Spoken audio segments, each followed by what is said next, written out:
IELTS listening. Hello. Yes, hello. It's Tom Burlinson calling from Clean It Vacuum Cleaners. Mr. Sargent, is it? Yes. I understand you recently purchased a vacuum from us. Is that correct? Yes, that's right.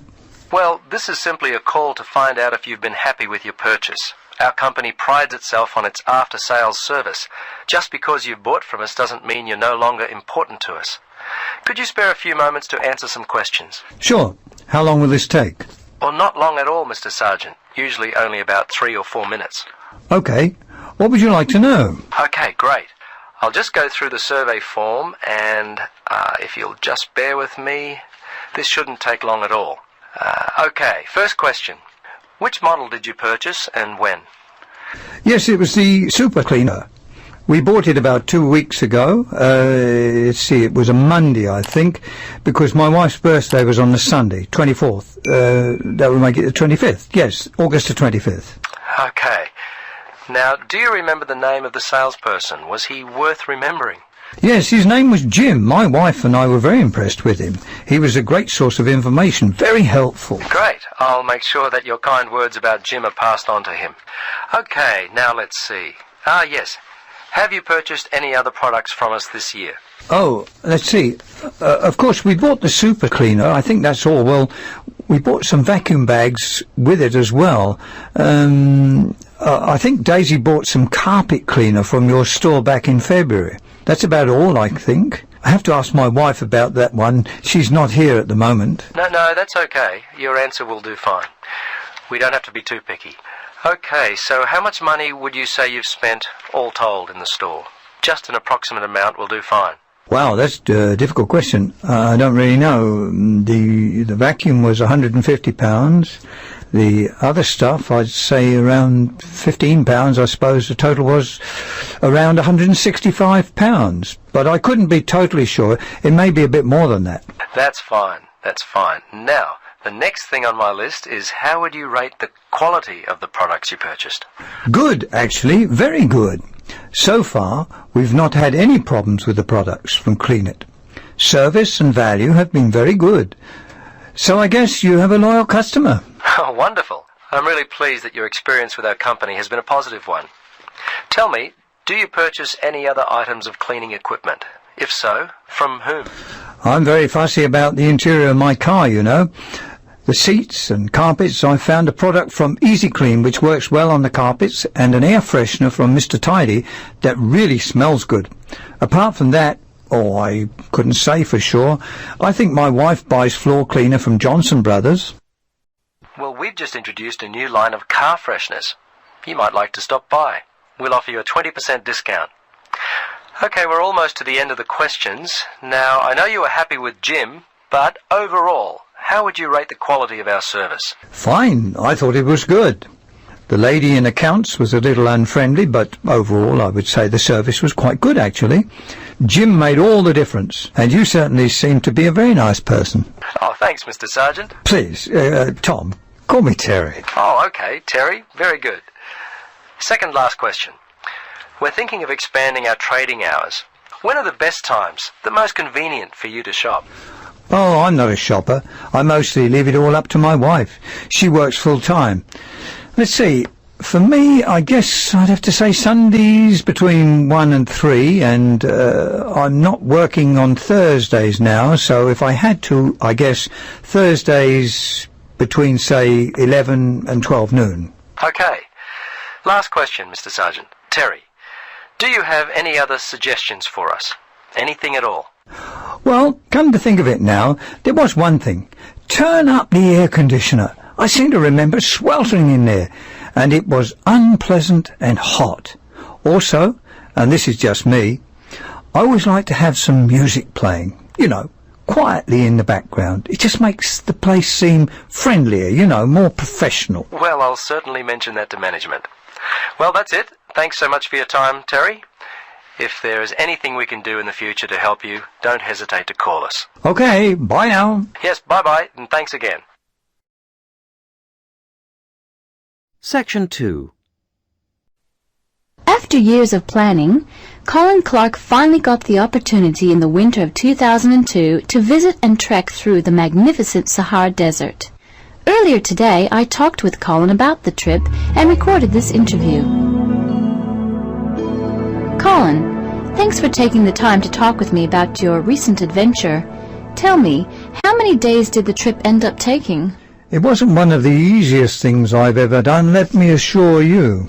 Even with the assistance of my 2 travel companions, it was more difficult than I had expected it to be. Let's see, the first day was the 3rd, the 4th. Yes, we arrived back on the 18th, so all told we spent 14 days trekking through and around the Sahara. Although it only got really difficult after the 3rd day. Out in the Sahara you can forget about your nice comfortable bed. Try as I might, I couldn't get comfortable at night, so after day 3 I was feeling weary from lack of sleep. Fortunately, that changed after a few days, but those sleeping bags took some getting used to. And how did you travel? Well, most of the trip was either in a 4-wheel drive by land or by river in a type of canoe which the natives call a pirogue. What was the weather like? Winter season is the dry season. In fact, our guide told us that it hadn't rained in winter in 20 years. Out in the desert, people don't even bother setting up a tent. They just jump straight into a sleeping bag. You can imagine our surprise when on day 8 we encountered a little light rain. Anyway, on our first day, and I remember this moment well, the sun had just begun to rise. I was sitting on the roof of the 4-wheel drive photographing some of the landscape. At that very moment, we knew we were going to be in for some scorching weather. It was only about 8 a.m. and the roof of the car was getting too hot to sit on. I asked the guide if he knew what the temperature was, and he said it must be at least 85 degrees. That's Fahrenheit, by the way. And this was supposed to be the cool of winter.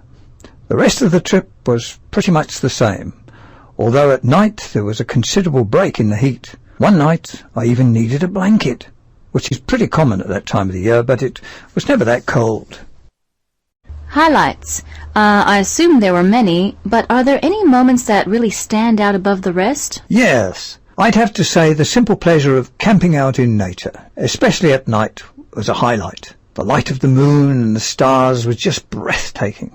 Not a sound to be heard in the still of the night. I won't forget that amazing experience. On day 12 we arrived at the Niger River, where we had to take a ferry across to Timbuktu. You don't know how uncomfortable a 4-wheel drive can be until you've bounced around in one for 4 days. In most parts of Africa you have to drive through mud and deep potholes to get around, and this was certainly the case travelling to the ferry. When we got to the river, there were 26 vehicles waiting to board it. Wow. But I'll tell you, finally arriving at the Niger River and getting out of that 4-wheel drive was a much welcome break, which I won't forget. The ferry itself was built to hold 5 vehicles and was supposed to take an hour and a half to make the return trip. We realized it was going to take a better part of a day to get on the ferry, so we decided to take a pirogue over to Timbuktu with our luggage, which was another highlight for me personally. The pirogue is an interesting form of African transportation. Basically, it's a modest-sized vessel which resembles a dugout canoe. They're a common way to travel a river in that part of the world. They range in size from 2 to 6 person, but they never carry those numbers in Africa. It's not uncommon to see a pirogue built to carry 2 people actually carrying 8 people, or the larger 6-person size with 20 people on board. But it has to be people that don't place a high value on their life. I see. Most of the pirogues are propelled by hand, but a few have motors. There's a larger canoe that they call a pinnace. These are actually quite large. Almost all the pinnaces have a motor and are used mostly for freight or cargo. I'd have to say that I'm very pleased to be safe at home. Section 3. Hi, Martin. Hi, Angela. Hi, Joe. Yeah, hi, Joe. So you're really worried about your presentation? The one about names? I am. Well, you know your stuff on names pretty well, so it's just a question of selecting what you want to use. That's right. But there's so much. Well, you don't have to include everything. Let's start somewhere. Well, for example, There's a lot to discuss about people's names in terms of culture. It would be a good way to start, bringing in issues of religion, society. I thought so. As long as you can keep it concise, since it's potentially a large area. I'll pick out some key points. Good. Now, that will tend to be about differences. What about something on ways in which naming practices are often similar across different languages? That sounds good. I'm not sure how much I could say that's really about just names and not really general language. Maybe you need to give that some more thought. Yes, I'm not ruling it out. Well, what about what first names mean? That's got to be specific to languages or language groups. Yes, there are all sorts of different principles at work. It's a rich area for discussion. And you can present lots of examples. It would mean a good slide or two. I'll enjoy making those up. Don't forget to put our names in. No, OK. Right, where have we got up to? Yes, now, there's the question of place names. Ones where the name of the place is the word for the situation, like something to do with sea or mountain, etc. Yes, people often don't realise the origin. It sounds like it's just a translation issue to me. Don't you think you might give that a miss? Given the time limit, perhaps you're right. You need something on place names. Could you get history in? Actually, the way migrants often used to name places after somewhere in their country of origin is interesting. Sounds a bit narrow to me. Well, I'd hope to build it up a bit. Perhaps you should make a final decision on that later. OK, I'll see how the rest of it goes first. Is that the lot? No, there's still country names, the origins of those. I think that's an interesting area. Yeah, because it's something we often don't think about. It'd be a way to bring in various aspects. History, certainly. I could project a map of the world and have people match the original meanings to the countries. Well, that seems to be a foregone conclusion. Fine. Yes, I'm feeling clearer already. You know, there's another aspect that I think I'll cover. Yes? Brand names. Isn't that more to do with business studies? Well, international companies are finding it increasingly important to have brand names that can be used in many different countries. Oh, so they can advertise the same product everywhere? Yes, and it seems that brand names are very special in our brains. How so? Well, there was a research study recently, carried out on a group of about 50 students. They showed them 108 words, and the students had to say whether they recognised them as real words or not. The list included, all mixed up, ordinary nouns, brand names and meaningless words, and they were shown all the words quickly. And the brand names seemed to be recognised strongly and in the emotional right-hand side of the brain. It was interesting that the brand names were recognised more readily if they were displayed in capital letters rather than lowercase, something which doesn't apply to normal words. How strange. What else did the researchers find out? Of course, it's a relatively small study, but they suspect that other visual features are at play, and so that, for example, colour has a major effect in helping us to store brand names in a special way in our brains. I suppose that's logical. But what they mean by a special way? I'm not saying I understood everything about this study, Of course not. but they seem to be saying that the power of brand names is that they conjure up a range of associations inside our brains, more so than ordinary words or names do. I guess this is great news for international companies. Potentially, certainly, though exactly what they do... Section 4. Now, balloons and airships are worth consideration, because while on the one hand they represent humans' first successes at air flight, after centuries of less than successful theory and experimentation, they also, on the other hand, continue to be used today. We may have appeared to have moved on to jet planes and space rockets, but you can still see these more primitive flyers in the skies. OK, gas balloons first. France saw the first balloon flight in 1783, and this began a process of development. By 1862, in the Civil War in the United States, we find Thaddeus Lowe replacing spies with balloons to go behind enemy lines. The success of this led to the continued use of balloons in peacetime, and they were employed in the creation of maps. And such applications continue to this day, with balloons assisting in increasing our knowledge and understanding of the world we live in.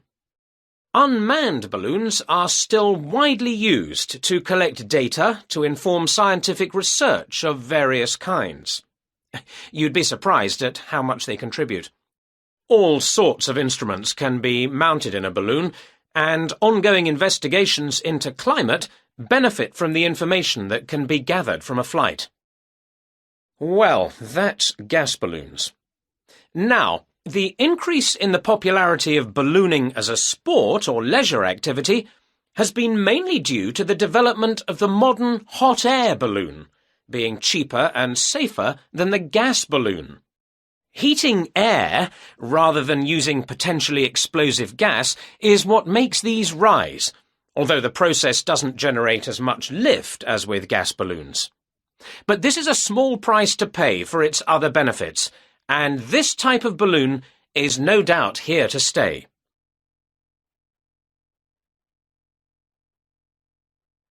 Airships are also fairly old in their origins.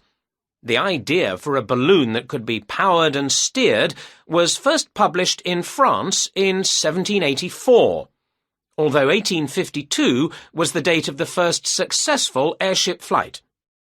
The first airships, like the first aircraft, didn't provide any weather protection for their crew, so it must have been rather uncomfortable up there. But designs continued to develop in sophistication. It was realized that the ships would drift about if they weren't strengthened, and that to work effectively, they would have to have a framework. Once designs started incorporating this, flights became longer and more reliable. Airships were deployed for various uses in the First World War, and once peace returned, designers began to turn their attention to ambitious plans for regular intercontinental flights. However, in the 1930s, this program more or less came to an end. For one thing, the speed and popularity of airliners meant that the airship appeared superseded. They just couldn't compete. And as if that weren't enough in itself, another factor in the decline of the airship was an alarming number of crashes, and this, of course, put people off. Nevertheless, several countries have continued to build smaller airships for various uses, such as naval observation or publicity purposes. In fact, their popularity seems set for a slight revival, and in the past few years there has been renewed attention paid to the possibility of using them to transport cargo. Who knows? Maybe the 21st century will be the age of the airship. Now, if you look at your handouts, you'll see that I've included some information.